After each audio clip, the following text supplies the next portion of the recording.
Assalamualaikum warahmatullahi wabarakatuh.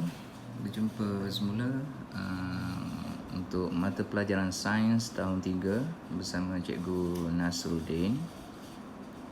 Diharapkan kamu di rumah berada dalam keadaan sihat-sihat saja dan masih lagi terus bersemangat untuk belajar mengenai sains. Kita terus kepada tajuk pembincangan kita pada hari ini, iaitu sesi nak lihat kamu menjawab soalan yang cikgu dah bekalkan tadi. Okey, berdasarkan kepada video yang cikgu linkkan dalam grup tadi. Cikgu harap kamu sudah memahami mungkin dalam 60%, 80%, dan kalau yang boleh memahami 100% itu lagi bagus. Okey, daripada apa yang kita belajar tadi ialah kita belajar cara pembiakan tumbuhan dan juga teknologi pembiakan tumbuhan. Okey, secara kasarnya tengok balik pada muka surat 49. Okey, muka surat 49. Okey, pada tajuk pembiakan pokok lah. Contoh yang diberi dia diambil satu pokok jambu air. Okey, apa kenyataannya? Kenyataan dia kata perhatikan situasi cara pembiakan jambu air, jawab semua soalan di bawah. Okey, itu yang diberi kenyataan. Okey, pada gambar pertama mestilah dia meletakkan biji benih ke dalam tanah untuk proses pembiakan tumbuhan. Okey, melahirkan anak pokok yang barulah. Okey, yang kedua ini adalah cara kultur tisu. Kultur tisu ni maksudnya diambil sebahagian daripada tumbuhan dan dikulturkan, dibiak di dalam satu bekas air yang ada nutrien. Nutrien tu ada baja lah. Jadi dia akan mengeluarkan anak pokok yang baru. Dan ini adalah satu cara bagaimana kita nak melahirkan anak pokok baru, ialah kita guna cara tut. Tut ini adalah dahan pokok ni. Dahan pokok ni kita toreh dan kita balut dengan tanah. Kita toreh, kita balut dengan tanah. Supaya apa? Supaya nanti lama-lama dalam ni dia akan keluar akar yang baru. Akar yang baru kita dapat pokok yang baru secara cepat. Okey, bila dia dah keluar akar banyak-banyak, kita akan potong kat sini. So kita akan dapat 2 pokok. Okey, ini cara tut. Ini cara kultur tisu dan ini adalah cara menanam biji benih lah. So pemahaman kita pada tajuk ni, kita tengok pada soalannya. Okey, nombor 1. Okey, nombor 1, satu Roman adalah satu titik. Okey, bolehkah pokok jambu air di atas dibiakkan melalui pelbagai cara pembiakan secara semula jadi? Sudah tentu berdasarkan gambar di atas, jawapannya ialah ya, boleh. Okey, siapa yang jawab salah tu dia boleh betulkan nanti. Okey, berdasarkan apa video yang cikgu tunjukkan ni. Ini adalah sesi pembincangan jawapanlah atas pemahaman kamu.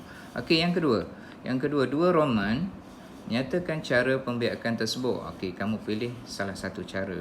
Okey, cara yang pertama adalah menanam biji benih, boleh. Okey, yang kedua, apakah kaedah pembiakan yang menggunakan teknologi? Menggunakan teknologi maksudnya menggunakan cara yang baru lah. Teknologi menggunakan kaedah yang baru ataupun cara yang baru. Okey, untuk membiak jambu air. Okey, ini cara yang terbaru lah, 2 ni, iaitu kultur tisu dan tut, TUT, tut. Okey, seterusnya nombor 3.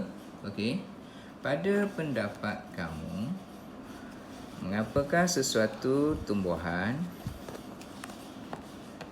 boleh mempunyai lebih daripada satu cara pembiakan? Okey, kenapa dia mempunyai lebih daripada satu cara pembiakan? Sudah tentunya ialah kamu tulis kat sini, pada pendapat saya ini dapat mengekalkan spesiesnya dan juga menambahkan bilangan tumbuhan. Okey, saya ulang. pada pendapat saya, ini dapat mengekalkan spesiesnya dan menambah lagi bilangan tumbuhan. Titik. Okey. Jadi kamu boleh memahami untuk pada muka surat 49. Seterusnya kita tengok pada muka surat yang kedua, iaitu muka surat 50. Okey, muka surat 50. Okey, ini dia beri satu jenis pokok. Okey. Dan dia memberi contoh kamu dua cara, iaitu cara keraktan batang dan ini adalah cara batang bawah tanah. Okey. Sini dia beri contoh ubi keledek. Sini adalah ubi keledek. Okey. Kamu dah baca, dah faham secara kasarnya. Maksudnya kita nak biarkan pokok yang baru, kita gunakan keraktan batang. Kita potong batang tu masuk dalam air dan kita tunggulah akar yang baru yang akan tumbuh. Kemudian barulah kita tanam. Okey, cara yang kedua, kita ambil biji ubi keledek ni, kita potong-potong, isi dia dan masuk dalam tanah, semaikan di dalam tanah dan siram. Lama-lama dia akan keluarkan tunas pokok yang barulah. Okay, ini adalah kaedah ataupun cara-cara nak melahirkan ataupun dipanggil membiak pokok baru. Okey, kemudian kita akan daripada pemerhatian tadi, kita cuba menjawab pada jadual yang diberi. Okey, pada jadual yang diberi. Apa jadual yang diberi? Dia kata selepas 10 hari, rekod masa pertumbuhan pokok ubi keledek di dalam jadual di bawah. Maksudnya dia suruh kamu catat. Okey, cara penanaman, cara tanamlah. Okey, keraktan batang tadi yang atas tadi dan yang bawah tadi adalah batang bawah tanah. Itu cara kita semai ubi keledek tadi. Okey, pertumbuhan pucuk ataupun tunas yang baru ataupun akar dia. Selepas beberapa lama, selepas 10 hari, adakah ada pucuk baru ataupun ada akar baru? Sudah tentulah ada. Juga dengan cara batang bawah tanah, adakah dia akan tumbuh pucuk baru dengan akar baru? Sudah tentu ada. Jadi dua-dua jawapannya adalah ada. Okey.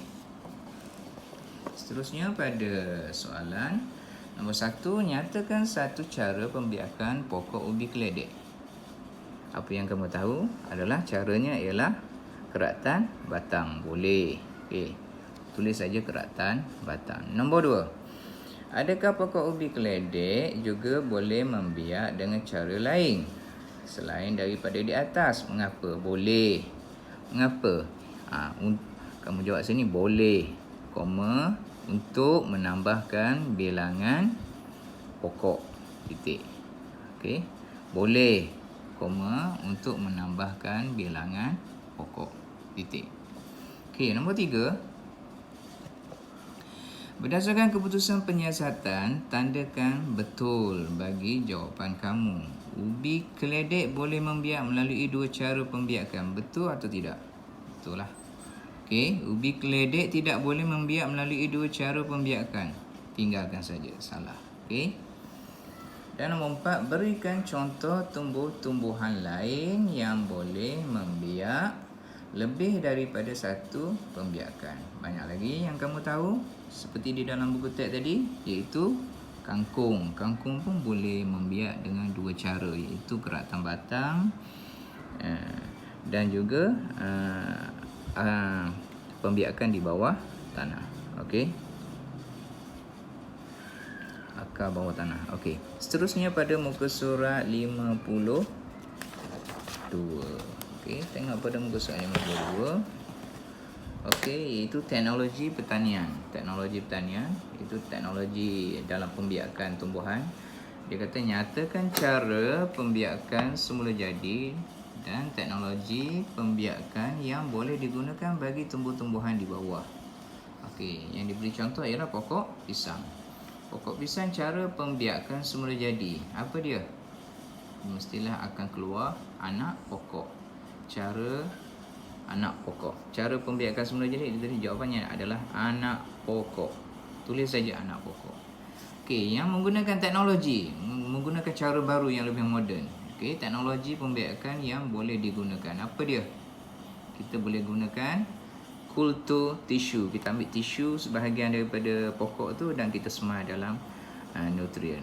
Okey, yang pokok yang kedua, pokok bunga kertas. Cara pembiakan semula jadi apa? Keratan batang. Okey, teknologi pembiakan yang boleh digunakan apa dia? Teknologi yang digunakan ialah tut. Okey, kaedah tut. TUT, tut. Okey, dan seterusnya pokok mangga. Pokok mangga. Cara pembiakan semula jadi adalah biji benih. Teknologi pembiakan yang baru, yang paling moden yang boleh digunakan apa dia? Tut. Okey, TUT, tut juga. Okey, diharapkan pembelajaran kita pada kali ini kamu dapat sekurang-kurangnya dapat memahami, sebahagiannya pun dah cukup dah, walaupun tidak menyeluruh. Dan kamu apa yang salah nanti boleh dibetulkan berdasarkan video yang cikgu post ini. Okey, harap kamu sihat, bersemangat belajar. Assalamualaikum warahmatullahi wabarakatuh.